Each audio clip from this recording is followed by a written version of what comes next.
All right, well, good morning, Cedarcrest Church. How are you guys doing this morning?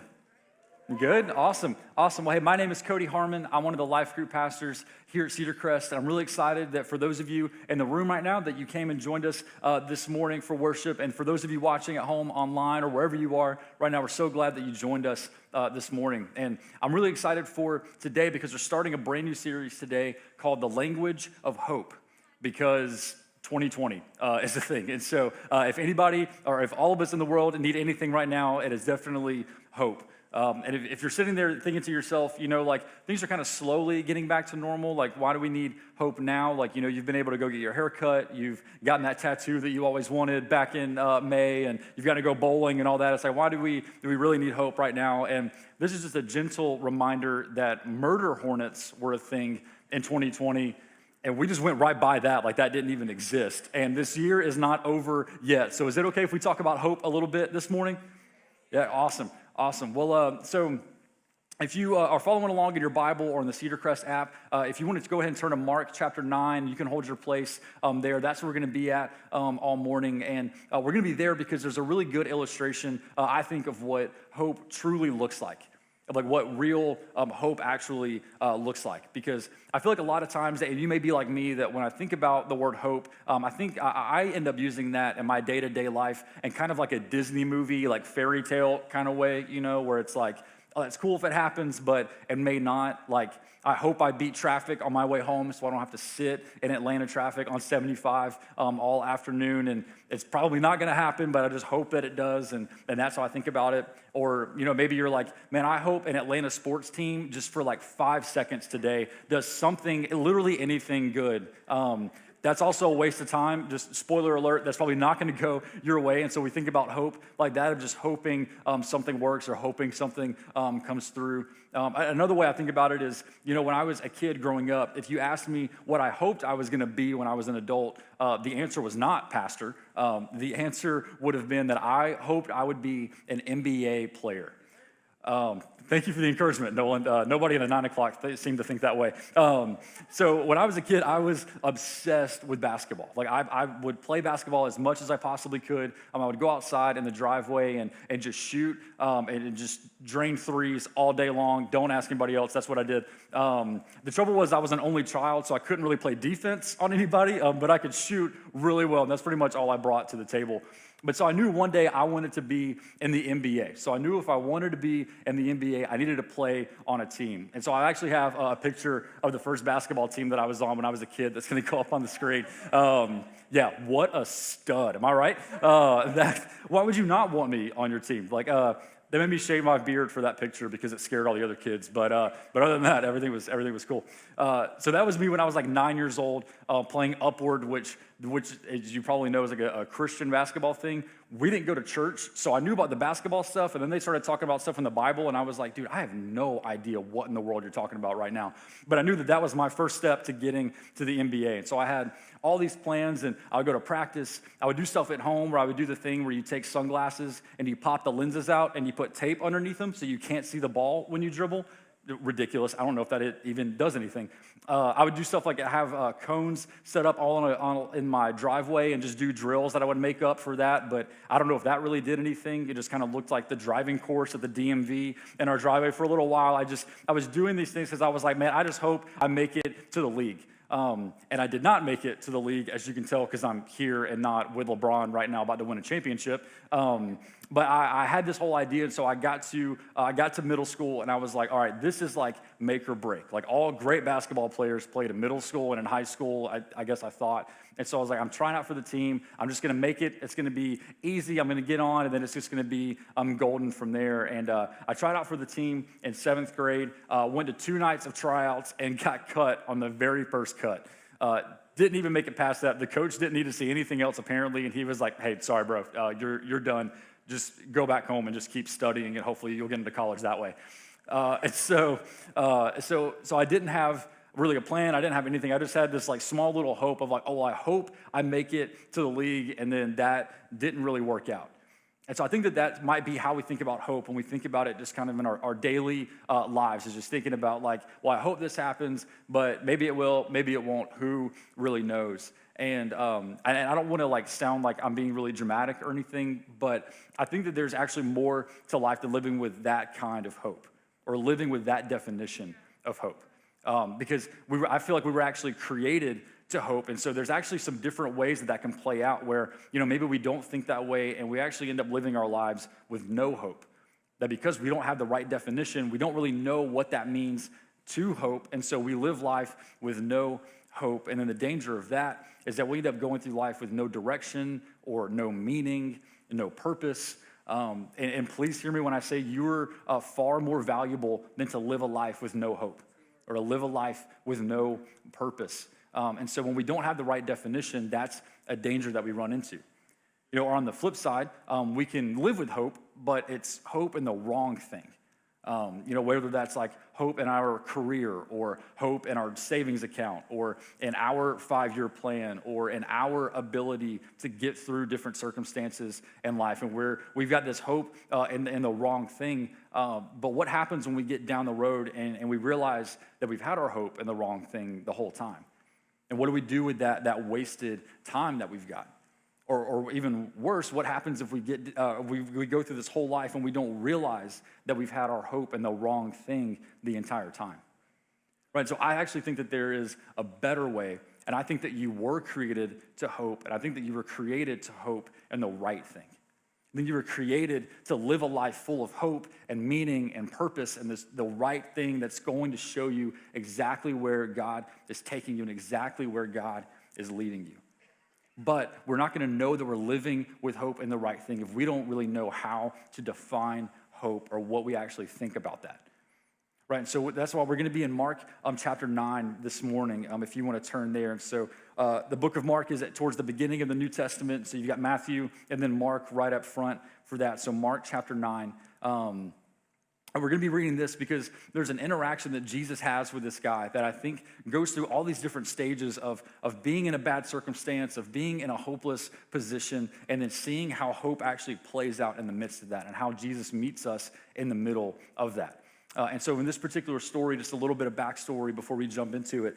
Jesus has been going around and he's already started his ministry at this point in Mark, and he and his disciples have been going around and he's been teaching and they've been healing people and they've seen all of these things happen. And so people are kind of starting to hear about this guy Jesus, and that wherever he goes that there's like life and there's healing and there's this stuff happening. And so at this point in the story, Jesus has been separated from some of his disciples. And so he's kind of going back up just to catch up with them. But then when he walks up, he sees his disciples arguing with another group of people. And so his disciples are all fairly young guys. They're probably like late teens or early 20s. And I relate a lot to the disciples in a lot of scripture because a lot of times they don't have a clue what's going on. And I'm like, I feel that. I feel that way too. And then on the other side, you have these religious teachers that the disciples are arguing with. And these guys are very well educated. They're very smart. They're very arrogant. Like, these are not guys that you want to get into an argument with. And so Jesus walks up, and it's basically like he sees somebody on the playground beating up his little brother. And he's like, what in the world is going on? There's a crowd at this point, and there's people arguing. And so we're going to start off in verse 17 when Jesus walks up to hear kind of what's going on. And so he's asking what's happening. So starting in verse 17, Mark writes, a man in the crowd answered, a teacher, who is Jesus, I brought you my son who is possessed by a spirit that has robbed him of speech. And whenever it seizes him, it throws him to the ground. He foams at the mouth, gnashes his teeth, and becomes rigid. I asked your disciples to drive out the spirit, but they could not. And then Jesus replies, you unbelieving generation, how long shall I stay with you? How long shall I put up with you? Bring the boy to me. All right, so welcome to our message about hope this morning. But so imagine kind of what this dad is feeling, right? This dad is telling Jesus, like, hey, my son has a spirit. It's throwing him on the ground. It's doing all these crazy things. Like, we don't know what's happening. And so this dad has probably felt this way a lot. This is his son. And so if you've got kids, then you probably know that feeling of like wanting to do anything that you can for them. And when you see them struggling, it's hard to not want to step in, or it's difficult when you feel like you can't step in. And so this dad is just looking for healing for his son. But he's probably been going around. He's probably asked everybody he can think of. He's probably done everything he can imagine to try to bring his son healing, and nothing has worked. But then he hears about this guy, Jesus, and he hears about his disciples, and then he sees them in his town. And so he's probably thinking, man, this is my chance to go in and see if they can fix my son. This probably feels like his last option to find healing for his son. But what happens is he goes to the disciples, and Jesus isn't there, so he goes to the disciples and he asks them to step into this and to try to heal and fix his son, and then it doesn't work. And they don't know how to do it. This is something that they've never experienced before, so they don't really know what's going on. And so if you imagine that feeling of hopelessness, that feeling of, this is my last shot, and then it still doesn't work out, of how that can feel, right? And so in situations like that, that's really easy for our doubts to start to creep in. Right? Doubts don't really need a lot of room in our lives to start to squeeze into our thoughts or into our actions or into what we believe about ourselves or believe about other people or believe about how God feels about us, that our doubts can kind of just start to wedge their way in there, and then it starts to change our view of what's going on around us, right? And so even looking at this situation where the dad is asking these disciples for help, and they're just kind of standing there like, I don't know, man. Like they're like, we've tried everything. We don't really know what to do. And so instead of looking and seeing Jesus coming down the road, the disciples just tell the dad, like, I don't know, dude. We tried unplugging them and plugging them back in. We put them in a bag of rice overnight. Like, I don't really know like what your son needs. We don't really seem like we can fix it. And this is just kind of it, and we're out of options, right? And maybe you felt that way in a situation in your own life before, where maybe there was a relationship that you were in, or a friendship where it was broken and things were kind of breaking down, and you're trying to do everything that you could to fix it or to save it, but it seemed like nothing was working. Or maybe you've got a job, or maybe you're in school and you're trying to figure out, what exactly is my purpose in this? Like, why am I at this place? And everything that you try to do just seems like it doesn't work out, or it feels like you're just kind of hitting a wall every time you try something, and you feel like you're just kind of stuck, or feel like you're hopeless in that place. Or maybe you're going through a season in your marriage where things are starting to get tough, and you're trying to figure out, how do we fix this? Like, how do we do this? And it seems like everything that you're doing just isn't measuring up to what you feel like that should look like. Like, that's where this dad is right now with his son. This dad is trying to figure out what's going on, and he can't seem to figure out why this is happening. But the issue with this is that the dad and the disciples let their idea of what was possible keep them from even asking Jesus to step into their circumstance in the first place. Rather, they let their doubts creep in. And please hear me. If you are here this morning and you have ever doubted, or if you're doubting right now, that means that you're a normal person. All right, I promise that there's nothing wrong with you. There's nothing broken in you. We're all going to experience doubts. And so I don't think that Jesus is upset that his disciples or that this dad have experienced this doubt. I think the issue comes with how they're doubting. Where they've had these doubts, and so instead of running to Jesus, they just kind of go their own way, and they're like, well, I guess this is it. I guess this is over. We're just going to kind of keep going and doing what we were doing, rather than asking Jesus to step into their circumstance, rather than acknowledging their doubt, but asking Jesus to step in and be a part of what is happening in their circumstance. And so if that's kind of how you feel this morning, I want to encourage you that, one, you're not alone in that, and there's nothing wrong with you in that if you are experiencing doubt. But also on the flip side, that if we are honest with ourselves about what's going on or how we're feeling, if we're honest with Jesus about what's going on and with how we're feeling, I promise you that Jesus isn't scared of our doubts, that Jesus wants to step in and be a part of what is happening in our lives, good and bad. And so I just want to encourage you with that you can reach out to Jesus today, that you can ask Jesus to step into that, because it's not that we doubt, it's how we doubt that holds us back from finding the one true hope that's actually going to get us through these circumstances. Because when we see that, this is what ends up happening as we continue to kind of work through that and find our hope in those things. And granted, I know that everything that I just said is way easier said than done, but it also just starts with one step of believing something differently, one step of seeing things differently. And so as we kind of keep going in this story as Mark is writing, in verse 20, it says this, where Jesus has asked them to bring the boy to Jesus. And so in verse 20, it says, so they brought the son to him. And when the spirit saw Jesus, it immediately threw the boy into a convulsion.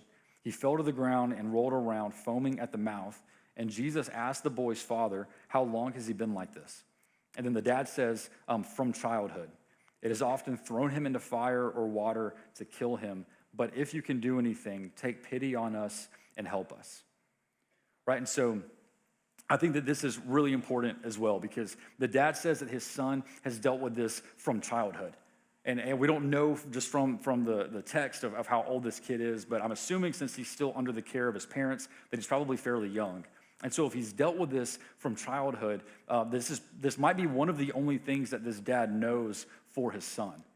Like this may be what the dad has always seen the son deal with and struggle with, and this has kind of become their new normal, right? And we as people are just really, we have this really crazy ability to get used to things very fast. Right, like 7 or 8 months ago, if I walked into a Target and threw a mask on and walked up to an employee, I would have got tackled at the door. All right, and I've never been in a fight before. I don't need that kind of stress in my life just to go get something that my wife is making me get from Target. But now, if you walk in and just throw a mask on, people are like, "Oh yeah, hey, what's up?" Like we get used to things so incredibly fast that this dad may have just always seen this from his son, and he may have felt like there wasn't anything else that was possible because he just got used to that normal, right? And so the way that I think about it is with my smartphone, right? Like I love having a smartphone because of the things you can do with it and the tools and the resources, but I hate having a smartphone at the same time. I feel like the older I've gotten, the more it's a love-hate kind of thing, but one thing that I do love is that I literally don't need to know how to get anywhere anymore. And that's both terrifying and freeing at the same time, right? Like, I don't need to know how to go anywhere because I can just pull it up in Google. Google Maps will take me right where I need to be. It's incredible. I don't remember how to get home half the time, but I know I can just type in Google Maps and I'll get there. And before you make fun of me for being a millennial, you're not that far off from me. So we're all on pretty level playing field with this. And so that's a great thing.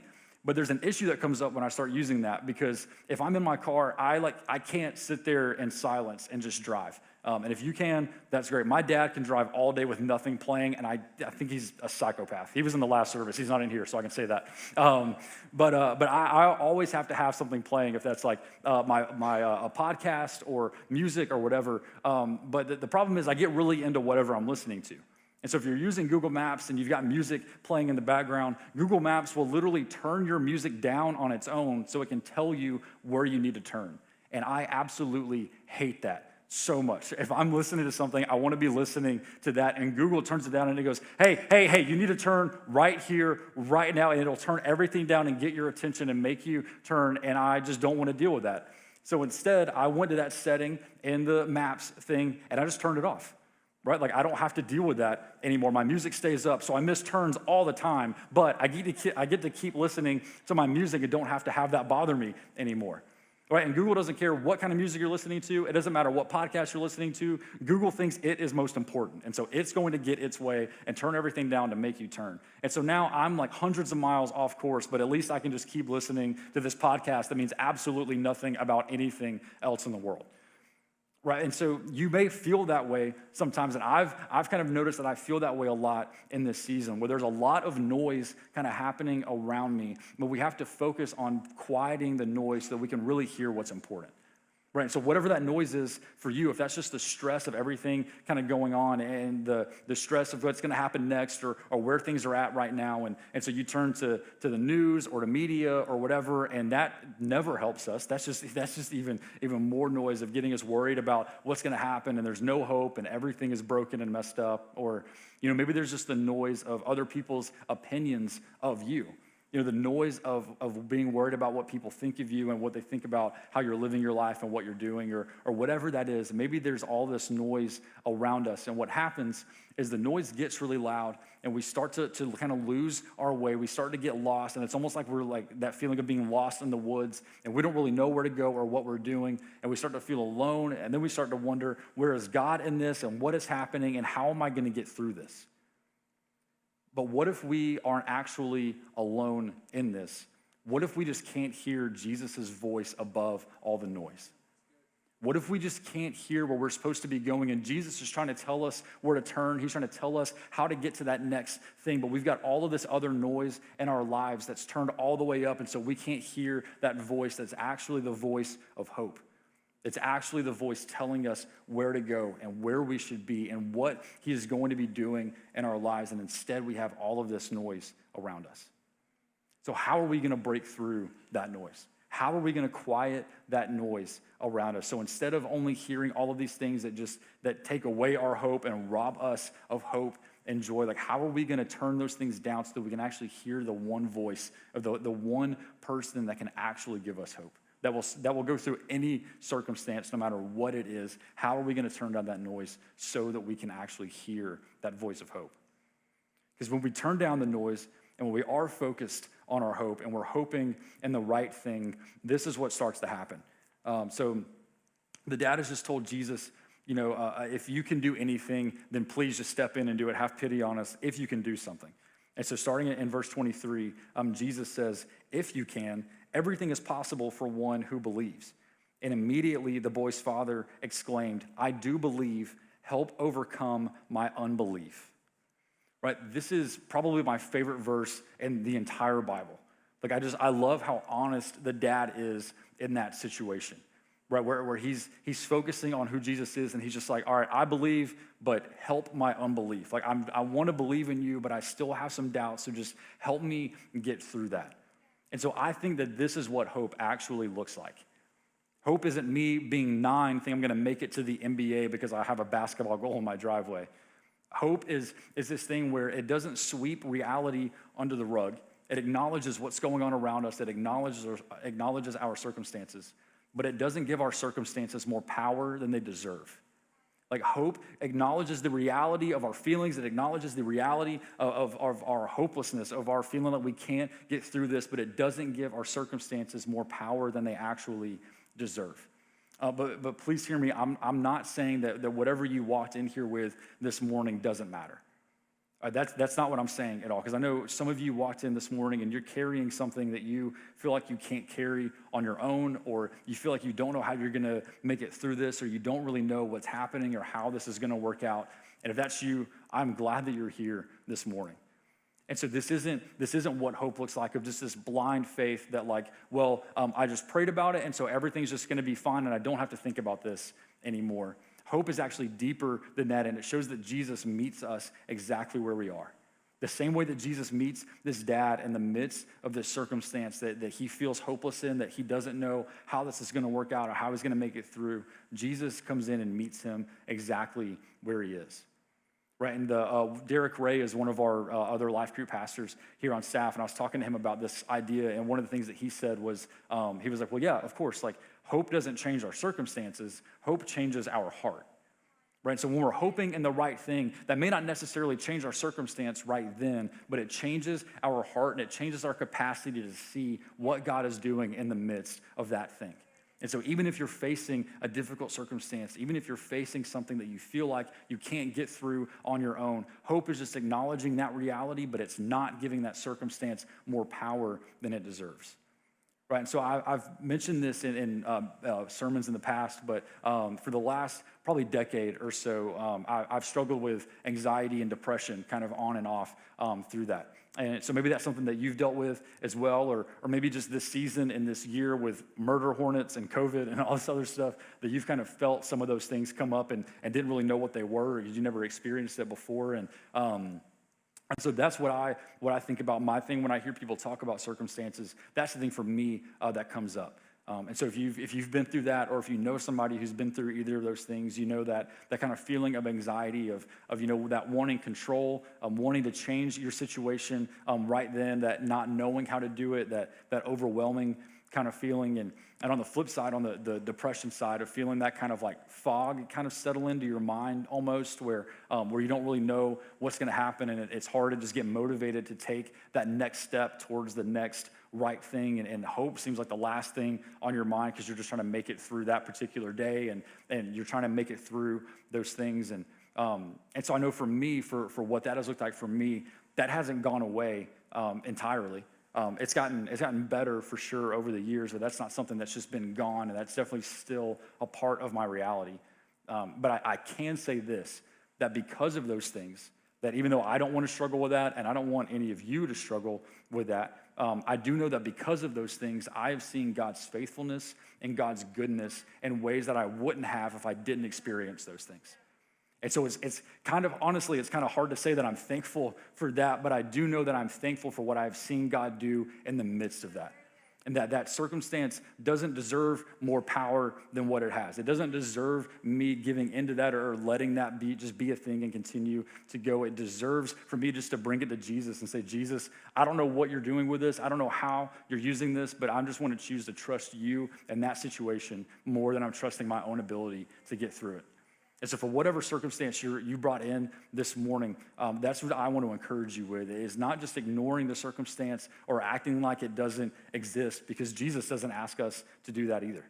Jesus just asks that we're honest with ourselves and with him, and that we ask him to step into our reality, that we ask him to step into our circumstance and use that in a way that's going to be used for our good at the end of the day.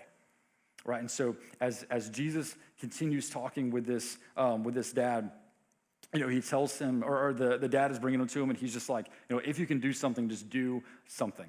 And Jesus is like, everything is possible. Jesus is trying to remind this dad of who he is. And so Jesus isn't asking this dad to believe that his circumstances are going to change. Jesus is asking this dad to believe in him.